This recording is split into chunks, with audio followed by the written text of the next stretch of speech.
Hi guys, it's Miss Crystal and it's Wednesday and we're going to talk about some books. So today's theme is going to be Father's Day. So these are all books where the main character has an interesting relationship to their father, okay? So I'm going to have the first two be like middle grade, middle school, and then the second two be like high school, sort of middle school if you're on that reading level, okay? So first one's first.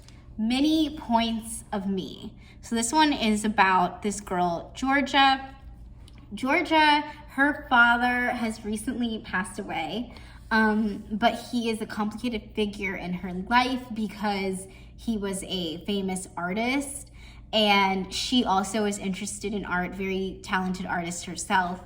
And he made this sort of unfinished drawing that supposedly was going to be a portrait of her when finished, but it really only has a couple marks on it, so she can't tell. And so she goes kind of on this like quest to figure out more about this drawing and more about her father, you know, subconsciously. And she also like makes some friends along the way, but it's really just about like grief, letting go, finding yourself and trying to like come into your own talents and things. So yeah, it's like, God, I wish she kind of like is always like, I wish my dad was here to hone in on something that we both loved and are very talented at, but he's not, so I'm having to figure it out myself, sort of thing. But yeah, okay. Next one, One Jar of Magic. So this one is about this girl, I think her name's Rose. Yeah, so this is about Rose, and it is kind of like the same where she has a very powerful and famous father, but her dad is not passed away.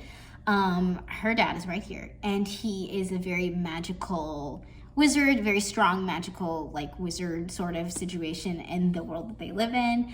And Rose is expected to gain the same amount of power when the time comes, which is usually New Year's Eve, New Year's Day, when people get their magic in this world. Now, she doesn't get as much as she's supposed to. And she's not as powerful as everyone thinks that she's going to be.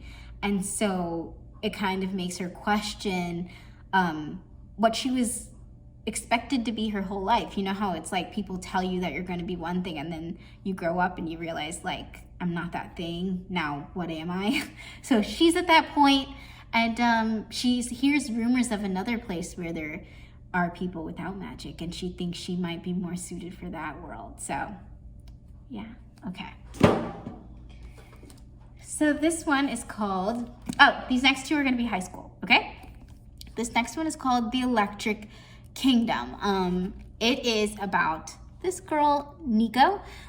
Nico is going, well, okay, so this might hit a little close to home, but it's in this dystopian world where people are experiencing this very crazy plague because of flies, this like, these swarms of flies are everywhere, and they like infect people with this like terrible illness.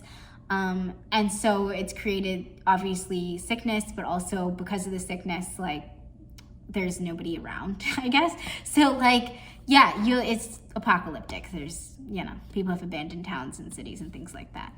And so she's on this quest that her father set up. He has since gone, and the quest that he's put her on, the path that he's put her on, is to find this like mythical portal. And along the way, she meets all these other people. She meets Kit, who's this artist who's grown up in a abandoned cinema. She meets the Deliverer, who has lived numerous lives in an attempt to like, I don't know, save humanity. So it's all very like eclectic and out there, and it's not really about like trying to find a cure, but about like, how do you exist in this new world sort of situation. So I think that's an interesting take on dystopian books, but I don't know, I think it sounds good.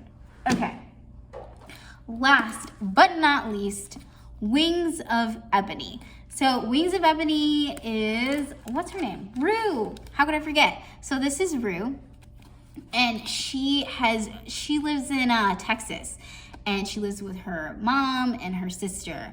And so, but one day her mom is murdered, and she is snatched away by her distant father, And he is like, I'm gonna say he's like he's like a god. I don't know, it's so like weird to say. Yeah, he's kind of like a god. And so he snatches her away to this like other realm, basically. And she is half goddess, half human, and she's not really allowed to be there because of her human side, but I guess they hide it so that she can stay. But she doesn't know her dad, so she doesn't want to be there, obviously. And she's very upset because her mom just died brutally. And so then she like leaves because it's the anniversary of her mom's death. She leaves to go be with her sister, which you're never supposed to do. And so like when she gets there, she sees that like the world is like going crazy. Like where she lived, Houston, like everything is crazy. Black people are being persecuted, and like her neighborhood is turning terrible into like violence and poverty. And so she decides that she takes it upon herself to like try to save it in her mom's name. And she realizes that it might have a connection with the gods from the realm that she just came from. So it's an interesting story.